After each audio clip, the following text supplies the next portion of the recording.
Vamos a empezar ahora a estudiar las fuentes de campo magnético. En el capítulo anterior, en los videos anteriores, estudiamos o tratamos de entender cómo es que un campo magnético afecta a una carga que se va moviendo. ¿Se acuerdan? La regla de la mano derecha.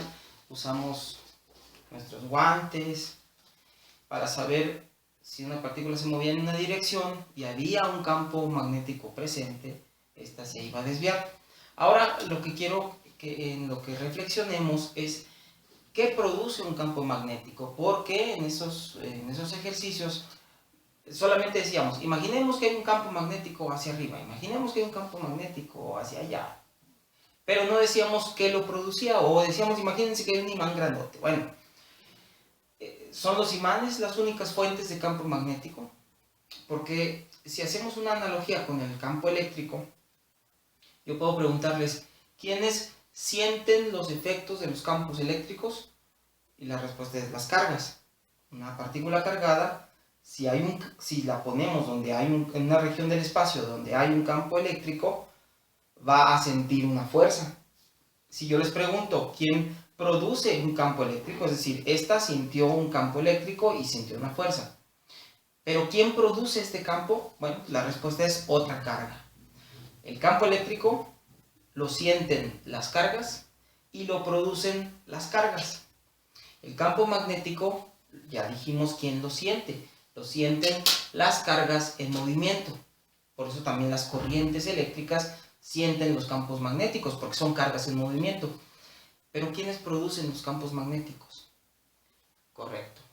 Haciendo un paralelismo con el campo eléctrico, también las cargas en movimiento producen campos magnéticos, o sea, las corrientes eléctricas. Y eso está descrito por la ley de Biot-Savart. Se ve un poco feo la expresión, pero la verdad es que es muy simple de comprender. No tanto de manipular, hay que hacer una integral de un producto vectorial, pero se van a dar cuenta ustedes que por lo menos cualitativamente es muy fácil determinar la dirección del campo magnético. Para determinar la magnitud del campo magnético producido por una corriente, ahí sí tenemos que hacer la integral y eso puede llevarnos un poquito más de trabajo. No es gran cosa, pero sí tenemos que hacer la integral para saber cuánto vale el campo. Pero para saber la dirección del campo se van a dar cuenta que es muy sencillo. Bien, vamos a analizar esta expresión y si se fijan está escrita en términos de diferenciales.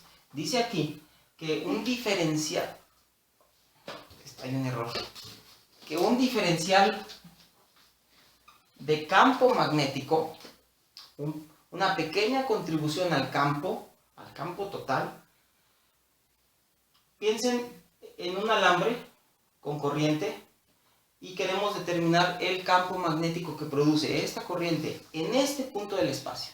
Podría ser en cualquier otro punto del espacio. Pensemos en este. Bien, una pequeña contribución. Salud. Una pequeña contribución. Una pequeña contribución al campo. La voy a tomar de este pequeño pedazo de alambre. Es un segmento apenas de todo el alambre. ¿Ok? A eso me refiero con el vector ds. Es un diferencial de trayectoria. Veamos entonces lo que tenemos. Tenemos una constante que es esta, que es prima de la epsilon 0. ¿Se acuerdan de la permitividad del vacío? Bueno, esta se llama permeabilidad del espacio vacío. Permeabilidad del espacio vacío o permeabilidad del vacío. No sé si recuerden que en la ley de Coulomb escribíamos la constante K, que era igual a 1 sobre 4 pi epsilon 0. Esta es mu 0 sobre 4 pi. Se parecen mucho, hay mucho paralelismo. Ahorita vamos a hacer una comparación entre la ley de Coulomb y la ley de Biot-Savart. Pues bien, esto es una constante, no le hagan caso. Y luego tenemos lo que produce el campo, que sería la corriente, por ese pequeño diferencial de longitud que tomamos, que es un vector, tiene dirección, producto cruz con el vector R, el vector que parte de aquí y va dirigido hacia el punto en el que quiero calcular el campo.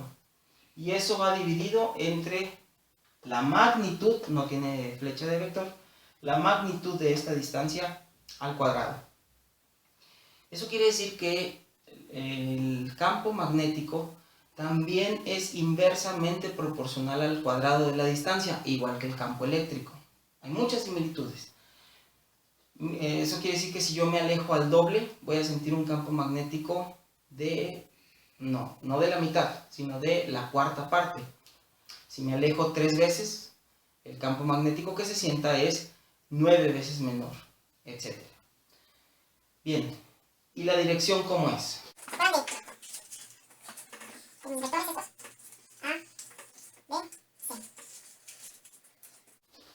Para hacer un producto cruz, el primer vector es A.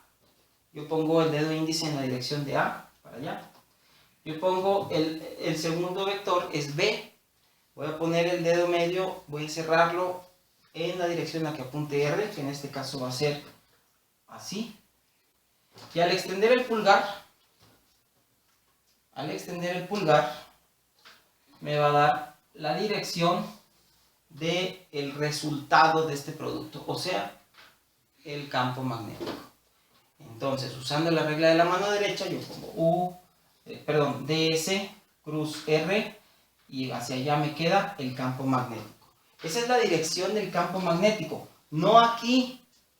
Ojo, yo hice esto con la mano, porque aquí están los vectores, pero el vector campo es el vector campo que se siente aquí. El campo hacia adentro es aquí. Otra vez, este pedacito de alambre con corriente produce un campo magnético aquí que va hacia adentro del pizarrón. Si lo seguimos haciendo para más elementos del alambre, para más diferenciales de longitud, nos vamos a dar cuenta que siempre me va a dar un vector hacia adentro. Esta corriente produce aquí un campo magnético que va hacia adentro del pizarrón. Y entonces aquí podemos usar la otra versión de la regla de la mano derecha, la que usábamos no para un producto vectorial, sino la segunda versión, que era para definir el sentido de una rotación. ¿Se acuerdan? Entonces ahora lo que voy a hacer es poner el dedo pulgar en el sentido de la corriente, y como se cierren los dedos, así va a ir el campo magnético. Otra vez, voy a poner el pulgar. Recuerden que cuando tengo una rotación, el pulgar me dice el vector que define esa rotación. Una rotación en este sentido estaría definida por este vector. Una rotación en este sentido estaría definida por este vector, etc. Pongo mi pulgar en la dirección de la corriente. Y como se cierren, déjenme lo hago aquí porque no puedo. Y como se cierren mis dedos, así da vueltas el campo magnético alrededor del alambre. Es decir, alrededor de un alambre con corriente como ese, el campo magnético va a ser así.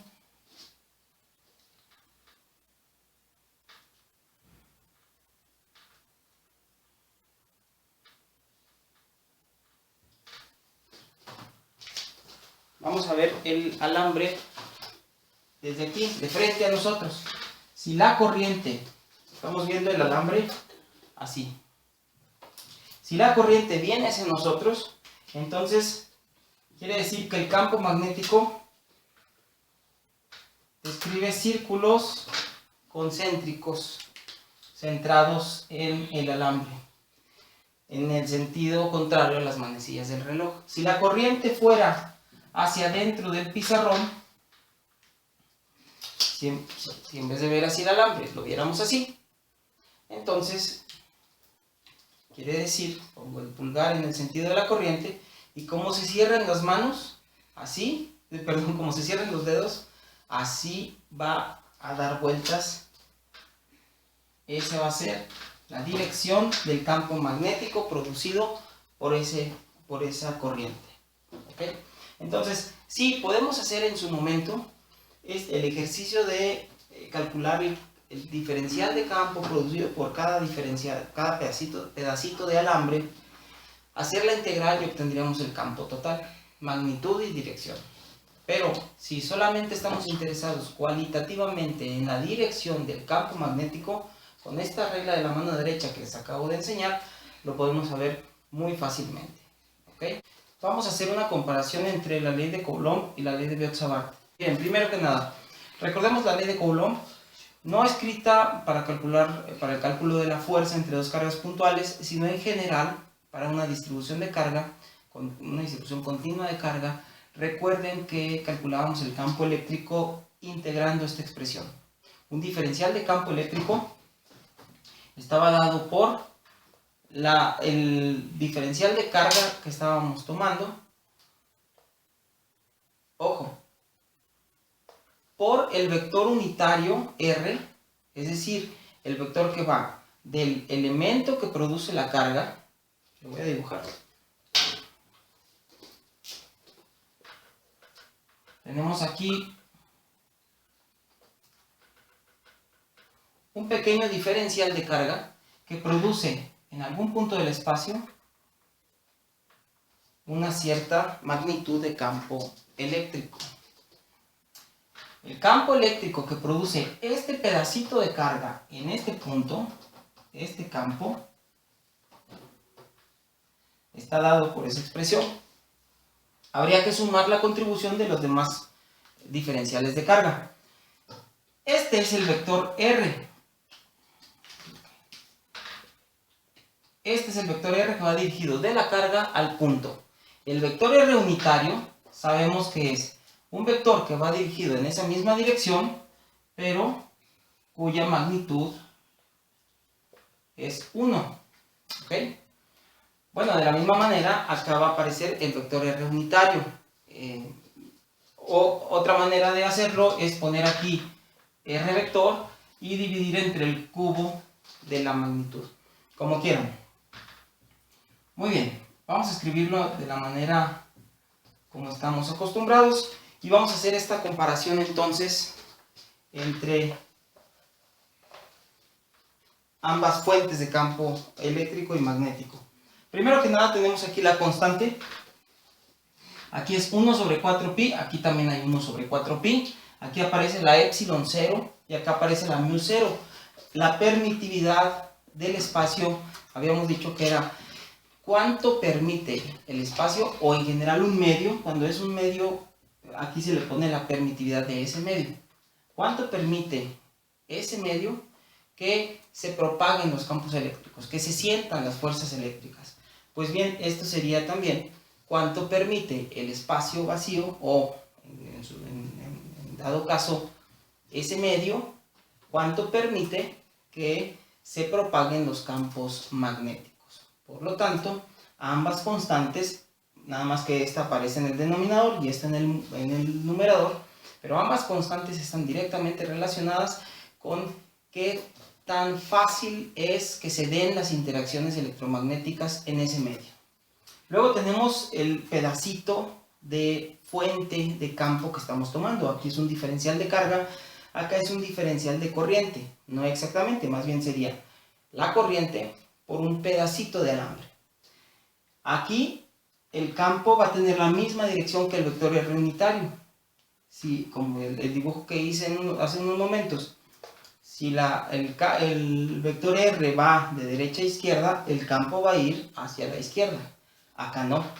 Acá el campo producido va a ser perpendicular tanto a la corriente, la dirección de la corriente, como a la dirección del campo.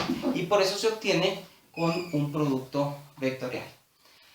En ambos casos tenemos que el campo producido es inversamente proporcional al cuadrado de la distancia a la que se encuentra ese punto.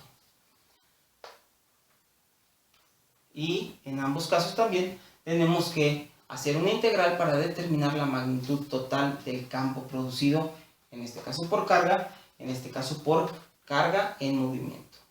Entonces recuerden, ¿qué cosa es capaz de sentir un campo eléctrico?